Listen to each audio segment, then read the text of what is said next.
Welcome to Conversations with Sarah. I'm Sarah Reddan, creator of the SRTT Self-Care Club. Thank you for joining us today.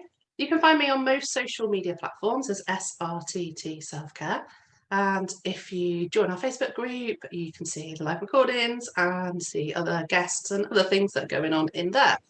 Today, I am joined by Clare Makin, who is a yoga teacher and a pelvic floor health specialist, to have a bit of a conversation about pelvic floor health. Thank you so much for joining me, Clare. Thank you for inviting me. You are most welcome. Do you want to introduce yourself a little bit more and let people know a little bit more about who you are? Yeah, sure. So I specialise in working with women who have pelvic floor issues like leaking and urgency, who want to regain control of those pelvic floor symptoms. And I work holistically. So I use my skills as a yoga teacher as well as the training I've done in pelvic floor rehab to offer a whole sort of system of support that tackles lifestyle and mind and body, so that people can get a long-term strategy for well-being rather than the quick fixes that perhaps haven't worked in the past. And that's why I was really interested in speaking with you, because you're talking my language, like the holistic stuff, but also, like, as I said when we first met, this is a conversation I think that women are only really just starting to have publicly, and I think it's important to keep the conversation going and keep it on the platforms and make it more or less taboo, and actually start to have these conversations, because I think there are many women out there that have this problem, but we all kind of keep it a little bit secret. It's all a bit like, oh no, I don't really want to talk about it. So thank you for coming and kind of joining me to share all this stuff. So let's get straight into the why do you think there are so many women struggling with the pelvic floor? Yeah. Well, I mean, statistically, I think I've looked at it that it says 80% of women do struggle with the pelvic floor, but I honestly think it's more. And there's 20% of women that perhaps aren't even talking about it. I feel like most people that I meet are, struggling in some way, even if it's just a minor way. Occasionally they might leak, because we have this whole culture of, joking about sneeze wheeze. And it's almost, I hear it on the school run, people joking about it. Oh, my pelvic floor is not what it was. I've had 3 kids, blah, blah, blah. And we're all feels like we're all living with these issues. And I think one of the main things is that our modern life has changed a lot over the years of becoming more digital, being online, living online. We are less active. We are not required to use our body as much as we will have done, if you start from, say, post-war. I'm not an expert in that sort of length of history, but post-war, yeah, women were much more active. They had to be active. They didn't have, washing machines, fridge freezers, all of that. So over all these years, and even more so over since lockdowns began, we live at home. We are quite sedentary. We are ordering things online. We don't need to go out. We don't need to go shopping. We might want to go out, but we're sitting down a lot more. We are very busy. We are more stressed. And I think we've generally become disconnected with how to look after ourselves. All of those things that we might, like, maybe even our great grandmothers might have known how to look after ourselves, all those sort of herbs and those remedies and the looking at the whole thing. We've lost all of that because we've become, so focused on careers or having children or must be busy, must do this, must do that, rather than, we're not even kind of we're living out of cycle with nature as well, aren't we? And I think all of those things, you might think, oh, how does that impact the pelvic floor? No, I completely agree with you. Completely agree with you, because we've lost connection with our body. We've lost that connection of kind of knowing, or, it's not as strong as it was, with kind of really knowing what it is that we need. And I think then added into that is lack of education. Because I don't remember ever learning any of this other than when I had children. I was told, do your Kegels, do pelvic floor exercises, and not really even being told what that really was. It was just do it, just do this. So it's like, oh, okay. Or what the importance of pelvic floor health is. It was just like, you've had a kid now, you're going to have some problems. This might help. Crack on. Yeah. And that whole issue with the Kegels, the pelvic floor squeezers. So just to put that in context, that exercise was first kind of introduced in 1945, I think, by Dr. Arnold Kegel, a man, as the way to deal with pelvic floor health. Now, that was a long time ago, and lives changed a lot. And we, how can we just still rely on just that one exercise? Because actually we're so much more complex than that. Our body, our whole system, and we know much more now that our mind influences the body and vice versa. If we're mentally in pain, we might feel it physically in the body, and it's the exact same for the pelvic floor. So just to have one muscle and just one exercise, and just to say to people, just do that and you'll be fine, it's just doing women a disservice, because it isn't just about doing that exercise. It's actually a lot more about, staying active, walking, making sure you keep hydrated, making sure that you're not holding stress in the body, and actually providing the right framework in your whole body so that the muscle, the pelvic floor muscle, which is so important, can just function automatically. We shouldn't actually need to squeeze it. It should, if we get our breath right and we get our posture right, then the pelvic floor should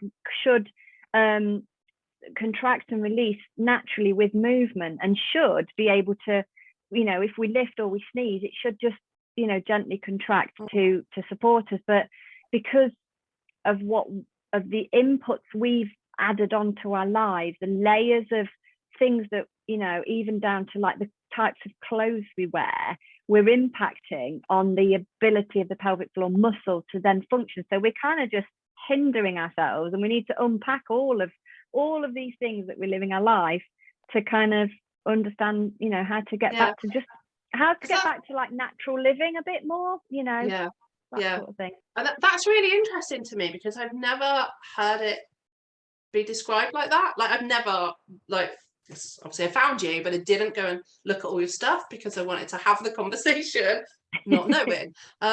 So what bits piqued my interest there? So I know, it made me think, I'm aware that most of us think we need to sort of be doing stuff to tighten everything up. But for some women, it's the opposite, that they need to learn to relax. So there's that point. Let me try and gather all my thoughts. Yeah. And yeah, like the natural way. I kind of would like to know more about that, if you can, because it's only ever been, you have to do stuff to intervene. So how do we do stuff to be more in sync and actually more in tune with ourselves, so that we're working with our body rather than forcing our body to do something that actually isn't helping it? Yeah, I think where you can actually, if you could go back in time or speak to our younger friends and relatives, it's starting with shoe education, what we put on our feet. So all of the fashion of shoes now, so the fashion seems to be with trainers to have really squishy, big, quite heels, almost like a high heel on a trainer, for example. Any sort of supportive shoe, what it does, it provides too much support for the foot, and the foot doesn't then need to work properly because it's supported and it's lifted, and we're kind of living our life on a hill instead of living our life flat. If we can keep our feet strong and mobile, then we help the rest of the structure. So if we start with our feet, so if you think, if you've got children or young children, their feet naturally point forward and they are spread nice and wide, their toes are nice and wide. Then we start to put ourselves into shoes, and we start to kind of almost disable their function, because we're squeezing them together. People end up with bunions and toes that are pointing in that direction. All of that structure impacts on the way that your muscles then operate in your legs, which then affect the position of the pelvis. And then it starts a sort of chain reaction of things, tweaks over time, lower back pain, knee pain, hip pain, all of that from the shoes. So shoe shoe education is definitely something that you could, if you brought into schools, and that's having to cut through a big fashion industry, and I'm not about to try and do that, but that's I'm basically saying that's a big job. Yeah, that's not my job, but that would be the ideal thing if I could say, we all need to be in shoes that are foot shaped rather than shoe shaped. But then, so you can help yourself by being barefoot more, by having flatter, wider shoes. There are barefoot shoes, and they're the ideal, but not everyone wants to invest in that. But then there's other things that you can do to I guess the two big things are learning how to breathe effectively, correctly, and we're knowing now that breathing is becoming much more mainstream, the power of the breath. There's lots of that great book by James Nestor about breathing. So we're starting to realize that the three things that we already do can actually benefit our health a lot more. So learning to breathe and use the breath, but learning how to align the body, keeping a good posture, and then walking daily and keeping active, but keeping active in a way that supports kind of functional movement, like the movement of our joints and bones, rather than thinking, oh, I have to be slimmer, I have to have a six pack, or I need to be muscly. Actually, the aim should be, firstly, is I need to keep my shoulder joints moving, I need to keep my hips functioning. And if we strip back all the layers, and these are like cultural norms that we need to kind of break through, and I think this is why we're struggling, is it's getting back to basics, back to like free things, breathing, walking, standing, things like that are actually not sitting down as much, which are all really basic things. And when you kind of think about we need to make some lifestyle changes, you say, it is immediately we fall because of conditioning into this automatic stuff. And like I'm thinking like exercise, and whenever you talk about, or whenever I've had conversations about pelvic floor health and we talk about exercise, it's like, well, I can't run, and I can't go on the trampoline anymore, and I can't do the jumping jacks, and like there's all of these things that I can't do. So it's like, where, I guess you've answered the question already, where you start is walking, because that's where you want to be, is walking and movement. And that's why you do most exercise, is so that you can just feel good.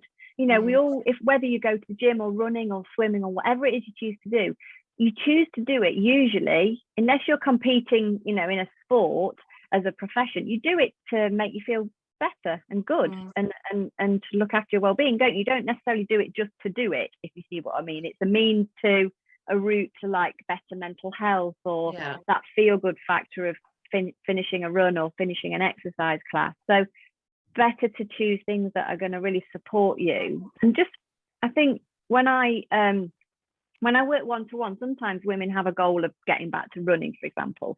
So you just start with the foundations of human movement, of learning how to activate certain muscles. And sometimes, for example, if we sit down a lot, like before this career, I was sitting down for 8 hours a day in a marketing job. My glute muscles, my bottom muscles have become really like inactive, and I had to kind of learn to re-engage my glutes whilst walking so that they could support my pelvis. So a lot of it is just like activating areas of the body that haven't perhaps worked well, or aren't working that well, and getting them working well, and doing that first. And there's no reason why people can't do whatever they want to do, run or trampoline or whatever it is, but starting with the basics. And I think sometimes we're so keen to, I must lose weight or whatever it is, or want to look a certain way, then we'll just leap into a new exercise program. We'll leap into running, and we've never done running before, and then we're leaking. And it's like, well, because you've not built up the foundations in the body. The body's just gone, what? And the pelvic goes, what are you doing? What's that? And I mean, we talk about, it's one of the things we talk about on the podcast a lot, is kind of moving away from this idea that we need to be a certain aesthetic, and really looking at things more from a health and a wellness perspective. And so, like you say, it's like, start where you are.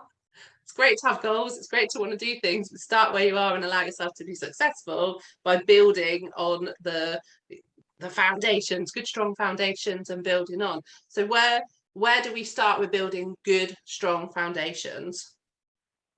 I think the first thing is to readdress postural imbalances. So start by standing. Start by learning how to stand.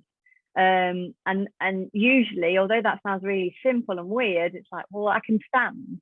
But, you know, learning to untuck the pelvis, learning where the feet need to go, learning to relax the shoulders, and just practicing that and almost making that the norm. Because I mean, I've developed a bit of a weird habit that when I see people out, I'm always like, oh, they're tucking their pelvis under. If they could stand, and then mentally I'm like, oh, I'd love to just go up to them and readjust them, because we've all developed different ways of standing. Like we might lean into a hip, and especially if we've had children, we're used to carrying a child on our hip, and then we develop this kind of strange different posture, which then affects the rest of the body. So we need to reset, really. We need to reset just the basic thing of standing, getting used to that, and then, you know, then building upon that. So yeah, it's literally starting.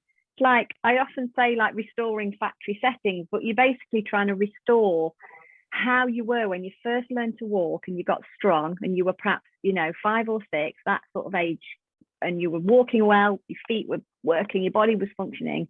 That's the sort of what we need to get back to, is knowing how our body is functioning before we start adding in even, you know, sitting down a lot at school and things like that. All of that kind of can be You're harmful. completely right though, because I mean, as I'm sitting here, I'm noticing the weird way I'm sat, like, and we do like I did ballet classes as a kid, and there's the little bits of my posture that I notice I do from how you taught to stand with ballet, holding the kids, different things, pains in this place, so you avoid the pain by shifting in a different way. And until you're really being kind of mindful and really paying attention, you don't even notice just how like not aligned you are. I'm like waving my hands everywhere. Not aligned your body is, and it does feel strange when you start to try and actually stand correctly and put it doesn't feel comfortable because you've got so comfortable in being in the misaligned way.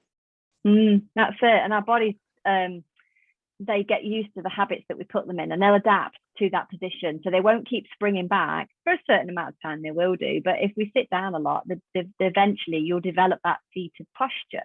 And you see it in people that use their phones a lot. Like you see it in the younger generation now. I'm seeing a lot of younger people have a really rounded back neck position because they're spending a lot of time in this looking down at the phone position. So it's things like that we need to be really careful of. That, you know, that's okay when the muscles are younger, but eventually the muscles get sore, the bones get you know, they're not in a good healthy position, and it starts to affect other areas. So that's why we need to kind of think about, like you say, mindfulness is the best place to start. Is actually just noticing to start with, rather than thinking, oh, I've got to change everything. It's actually like, well, what, you know, how am I feeling?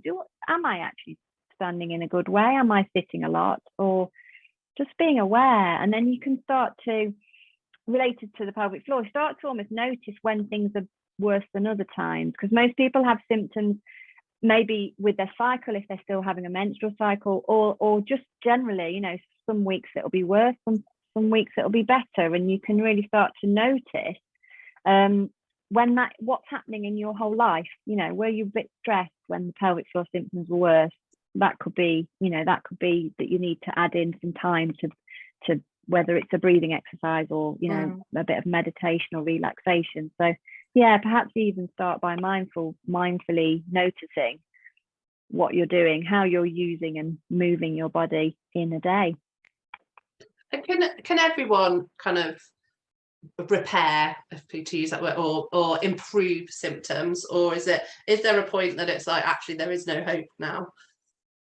Yeah, everyone can, I think. I think the length of time that you've been having issues is mostly irrelevant in a sense. It doesn't mean that if you've had 16 years of problems, then you're never going to get back. It may take you a bit longer because you're kind of trying to reverse some of those, say, postural habits or whatever. So you're trying to get yourself back into somewhere. But yeah, I believe that everybody can benefit and get to a point where the pelvic floor issues aren't taking over all of your thoughts. You know, I speak to women where their whole life is designed around their pelvic floor issues because they're worrying about what clothes to wear because they might leak, you know, whether to wear pads, whether to wear period pants to you know, to kind of catch those accidental leaks, where toilets are, things like that. So everyone's got a different goal. I think it depends what your better looks like. Some people might be more prone to always having a little bit of a pelvic floor problem, but that's where managing it and kind of learning what your triggers are, I'd say. But yeah, there's definitely hope for everyone. You know, it isn't something that you need to kind of think, right, postnatally I must get this sorted, or, you know, women have these issues that haven't had children. But definitely sometimes GPs say this, you know, come back in 3 months. Waiting will not make it get any better. So if you're having them now, they're only going to either stay the same or get worse. Pelvic floor issues aren't going to get better by themselves because it's not an illness. It's, you know, it's imbalance. There's an imbalance somewhere in your system. So it's not something that you can just say, well, just rest for a little bit and it'll get better. It won't. So it'll either stay the same or it'll get worse. It'll get worse. And what about people that don't have issues? Is there a way of avoiding or protecting pelvic floor health? I think maintaining whatever you're doing now, however you're living your life and you've not got issues, then that's probably good. I think be aware of stress creeping up, so not allowing yourself to be, you know, become stressed, or finding ways that you know you can manage your well-being. So keep your well-being going. It might be that people don't currently have any healthy habits and they're just fortunate and they're okay, because that happens to many people.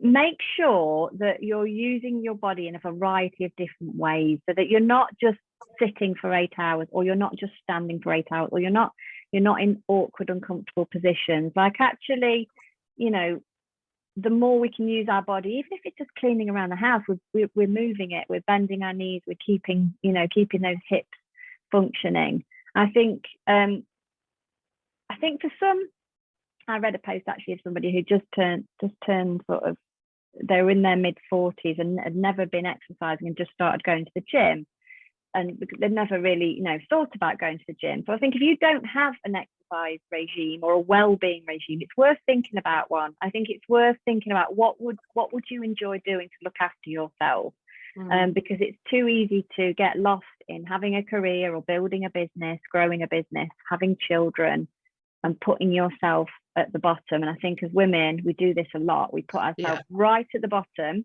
of a list that probably will never get to the bottom of that list. And I think if definitely you need to look after your well-being, and, you know, and add in some mindfulness, some ways that you can move your body in a way that suits you. And that could be anything. It could be walking, could be yoga, could be whatever it is. But just, you know, take a bit of time, which I'm sure people in this group probably do, and people who listen to your things probably do, because they're interested in self-care. But yeah, it's part of self-care, really. And that's kind of where I'm thinking. I mean, it just is another part of prioritizing yourself, and rather than thinking of it as it's this one thing that has this one outcome, it is just a part of all the other stuff we talk about every week and everywhere on my platforms. It is just another part of looking after yourself, and doing it in a mindful way, just in a way with awareness of how it impacts on your pelvic floor, means that if you are symptomatic, it's going to help improve that.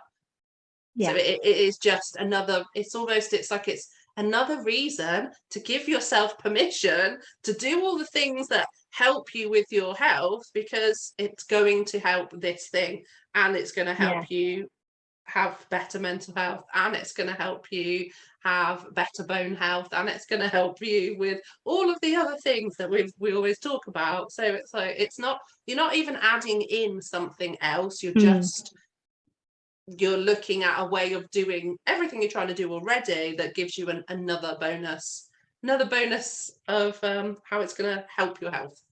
That's totally it. And because nobody sort of has this aspiration of having the perfect pelvic floor for the sake of having a great pelvic floor. It isn't an aspirational thing in itself, but what it is, it's a limiting factor. And it does, like you've just said, it impacts on your confidence and your ability to enjoy life. And, you know, if you want to enjoy life, being active and being with your kids and with your family and your friends, it's limiting you. That's the point of sorting it out. It isn't so that we can all say, oh yeah, I've got a 10 out of 10 pelvic floor. Who cares what your pelvic floor is doing, because you can't see it. It's not an aesthetic thing. But if it's causing you mental stress and it's stopping you from being the best version of yourself, that's a cheesy, overused phrase, but it is that, isn't it? It's that sense of, yeah, that is what it is. Yeah, it is, yeah, because you're limiting yourself. And the thing is, it's an easy thing for people to find ways to cope around it, but how does that impact on your self-esteem, you know, over time? If you're constantly wearing pads and you're, you know, a 40-year-old woman and you're buying pads every day and you're basically saying that you're incontinent, that's not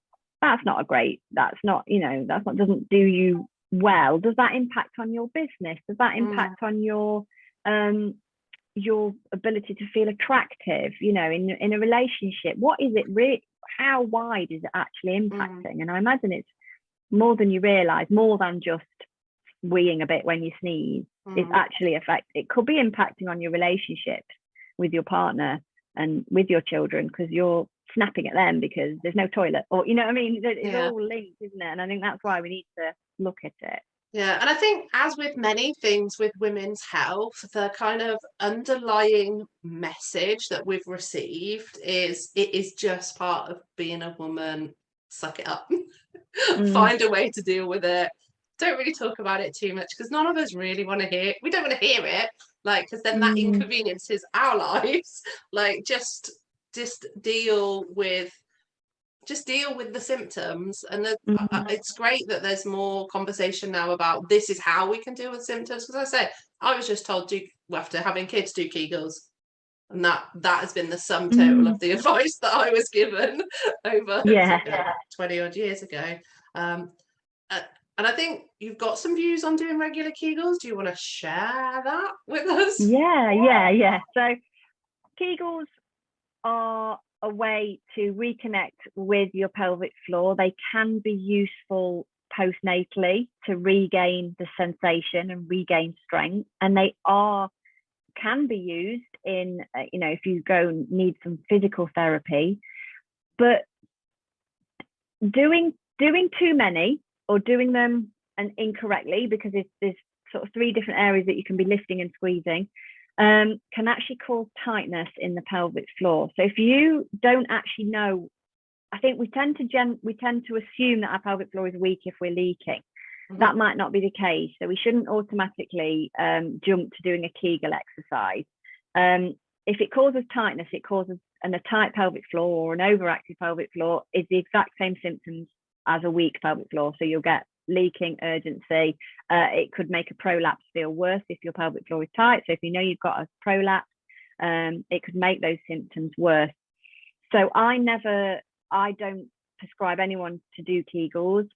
I would only do Kegels if you've been advised by a woman's physical therapist to do them, and she has helped you do them, like she's examined you internally and she's gone, this is how you do it, and you've been taught how to do it. I would not like anyone to now be listening or watching this and doing them. No, because you might not need them. You shouldn't technically need them anyway. You shouldn't need to do them. We've been told that do them every day forever and you'll be fine. Now some women do have stories where they do them every day and they are fine. But it isn't necessarily because of the Kegels. It might just be that they are lucky, that they are just not prone to having problems. They're active. It's not, you know, it's fine. Kegels provide a short-term solution, but there is research around that women who have done Kegels have found a reduction in their symptoms, but as soon as they've stopped, the symptoms have come back. So the way I work is much more thinking about a long-term approach that you can just add into your life that's actually so much more interesting than doing those Kegels. That's, you know, rather than squeezing and lifting and trying to remember to do those, you don't necessarily need to do them. They're kind of like this much as a sort of help when you've got a whole toolkit of things that you could actually try first. And as you say, if you're not doing them correctly, then you're potentially doing more damage than doing good. And you know, I'm aware of conversations I've had where that's sort of been a thing, and it's like, oh, you know, you've done this thing for 20 years, and now it's like, it's not even helped; it's just made the situation worse. And I think where I've been kind of looking around at this topic as well, I noticed there are all sorts of machinery, equipment available now for home use. Do you have any thoughts on that type of stuff? I'd say again, don't invest in it unless you've been to a women's health physio and they've advised you to do it and they've given you instructions, because you might not need it. I think people are wasting their money on quick fixes, because I think just generalizing, we prefer quick fixes. We want to take, you know, a tablet rather than doing the work. They might be useful for some women. I'm not saying that they don't work and they aren't useful, but you need to be correctly guided in their use. And my approach is just looking at a bit more than that, a bit bigger than that, because we're a bit more complex than just kind of training one muscle as a whole body and a whole mind. And I think, I think be cautious about those things that people are trying to sell you online, and because they will tell you that it fixes all your problems, and to some it will, and they'll have case studies where it has helped them. But if you've got a history and, you know, try different things, and you get into that point where, you know, you try the Kegels and you're still having problems, then, you know, look a bit wider, look a bit beyond the gadgets, because you might be wasting your money and still end up feeling, and actually then it causes more stress and more detachment from the pelvic floor mentally. And sometimes like I've got a client at the moment, and we've worked together for 2 sessions, and on the second session she said the main thing I've noticed is that I'm starting to trust myself. So the symptoms are reducing very slightly. It's only week 2, but the main thing was that she was trusting herself, and the longer these things go on, you know, if we try that and it's not worked, then we try that gadget and it's not worked, we start to think, well, it's never going to work, and that in itself can be quite damaging to it working. It's kind of like becoming a self-fulfilling prophecy of it's just getting worse the more I try, and then you start to believe that you're never going to get any help, when actually, you know, just chat to someone, chat to me. You know, I can talk to people and help them find the best pathway. But I think, another key person to speak to is a woman's health physio, to kind of just see what's going on with the muscles before you start, because it's like self-diagnosing, isn't it? It's Dr. Google. It's kind of, you know, trying to, if you had another problem and you start bandaging it up with things rather than actually seeing an expert. So how do listeners get in touch with a women's health physio? Is that something you can self-refer to? Is that something you need the GP to do?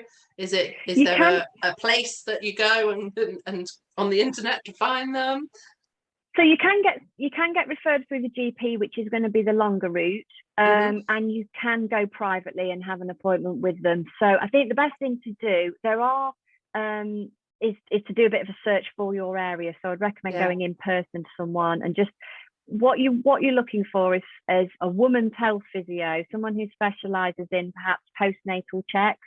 Or there's a thing called a mummy MOT that some physios offer. We have had a guest on before that talked about mummy MOTs. So someone who's kind of specialised in that, because what you want to do is find out what your muscles are doing, how they're responding, if they're weak, if they're strong, if they're tight. They can really help you internally to get that sort of full picture of what's happening, and you know, and then you kind of know what to do next, and you'll get some guidance on what to do. And then someone like yourself alongside that, or after that, whereabouts does you and your service fit in with this sort of timeline? So usually if people come to me first then I sort of send them for one appointment to get to sort of see what the pelvic floor is, and then they come back to me because they want my approach of being kind of long-term holistic. Yeah. I think some pelvic floor physios do offer similar things to what I'm offering. I think where I kind of add more is that I've got a yoga background and an exercise background, so I think you need the whole sort of package really. But it does, what I do is complement work with a women's health physio. I wouldn't say kind of do both.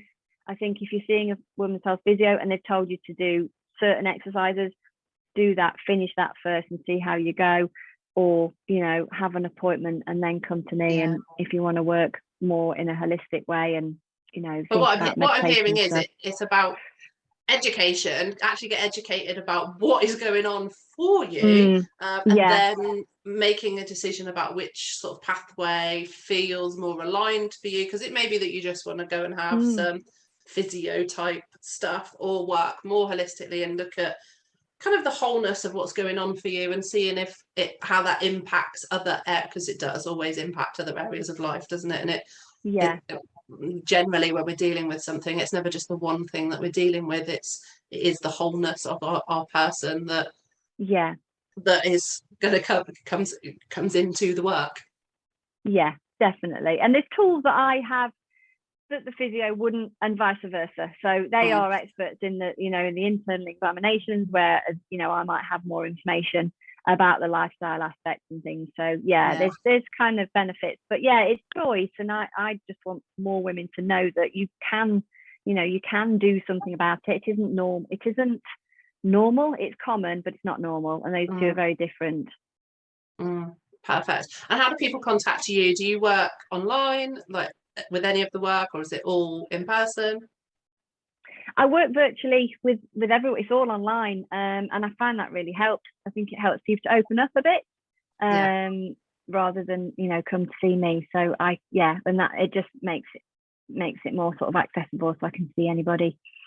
Perfect. And your details will be in the show notes for anyone that wants to contact you, so they will be able to find you and contact you directly. It does feel like we probably are at time. I feel like I could ask more questions, but I think we've given a good overview of sort of where to start with things, what to think about, and actually that there is plenty of places to go for help.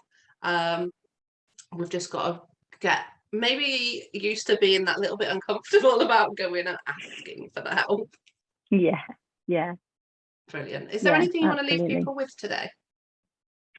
I think my main message is that you don't put up with issues that are troubling you. Go and see someone. Come and speak to me. Go and speak to a physio. Talk to a friend. Open up, because whilst lots of people do suffer with these issues, you don't have to. It isn't a normal part of having children or getting older.